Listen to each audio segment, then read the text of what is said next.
Doctor BR Ambedkar Konaseema జిల్లా కొత్తపేట మండలం వాడపాలెం గ్రామంలో తెలుగుదేశం పార్టీ 43వ ఆవిర్భావ దినోత్సవ వేడుకలు నిర్వహించారు.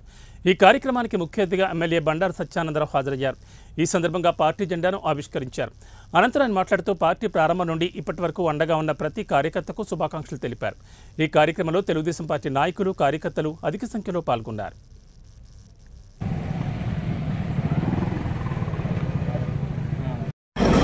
తెలుగుదేశం పార్టీ ఆవిర్భావ దినోత్సవం.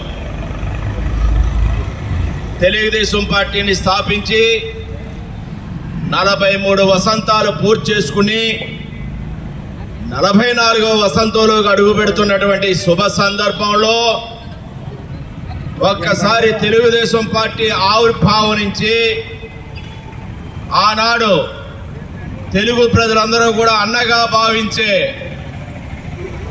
స్వర్గీయ విశ్వవిఖ్యాత నట సార్వభౌమగా కీర్తించబడినటువంటి ప్రపంచ ప్రఖ్యాతిగాంచినటువంటి మహాపురుషుడు, యుగ పురుషుడు,